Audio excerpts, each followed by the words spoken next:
Assalamualaikum warahmatullahi wabarakatuh.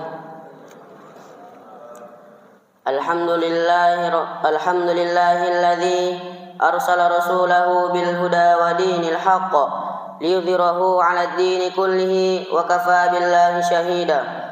Wassalatu wassalamu ala asyrafil anbiya'i wal mursalin wa ala alihi wa sahbihi wa man tabi'ahum bi ihsanin ila yaumiddin, amma ba'd.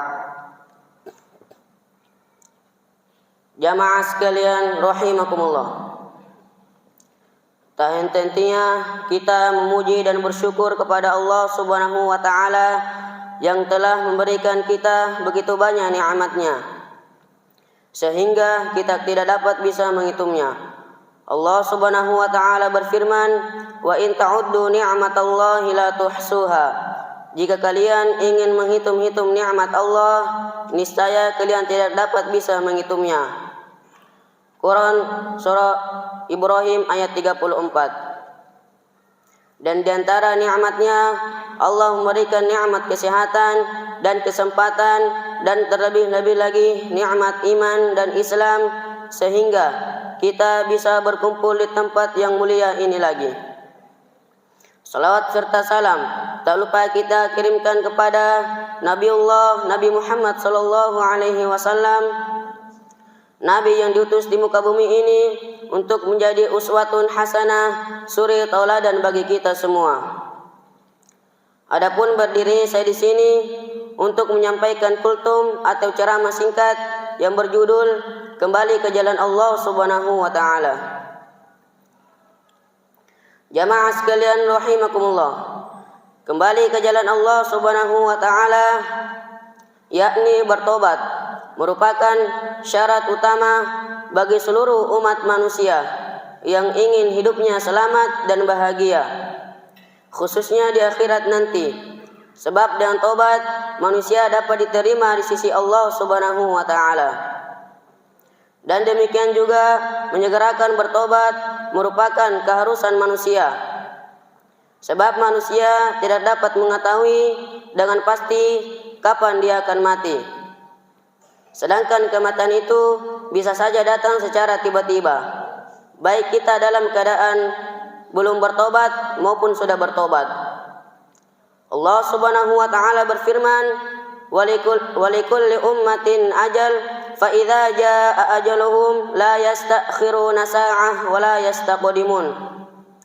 Dan tiap-tiap umat mempunyai ajal, maka apabila telah datang ajalnya, maka mereka tidak dapat bisa mengundurkannya barang saat pun, dan tidak pula memajukannya. Quran surah Al-A'raf ayat 34.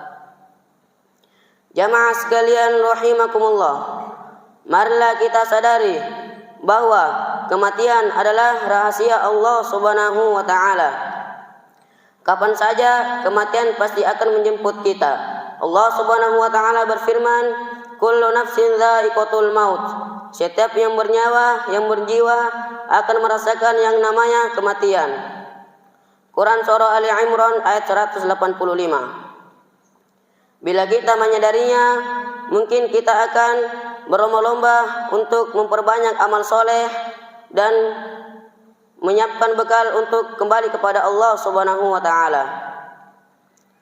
Oleh karena itu, marilah kita bersegera memohon ampun atau bertobat kepada Allah Subhanahu wa ta'ala agar mendapatkan surganya. Allah Subhanahu wa ta'ala berfirman, wasari'u ila magfiratin min rabbikum wa jannatin 'arduhas samawati wal ardu u'iddat lil muttaqin. Dan bersegeralah kamu meminta ampun kepada Tuhanmu dan mendapatkan surga yang luasnya seluas langit dan bumi yang disediakan untuk orang-orang yang bertakwa. Quran surah Ali Imran ayat 133.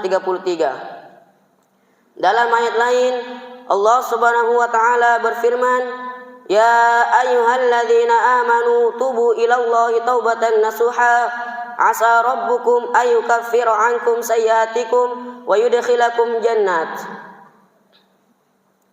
Wahai orang-orang yang beriman, bersegeralah kamu, wahai orang-orang yang beriman, bertobatlah kepada Allah Subhanahu wa ta'ala dengan tobat yang semurni-murninya, mudah-mudahan Tuhanmu akan menghapuskan segala kesalahanmu dan memasukkanmu ke dalam surga. Quran Surah At-Tahrim ayat 8. Jamaah sekalian rahimakumullah, mungkin ini yang bisa saya sampaikan. Lebih dan kurangnya mohon dimaafkan. Jika ada salahnya itu datangnya dari saya pribadi, namun jika ada benarnya itu datangnya dari Allah Subhanahu wa taala.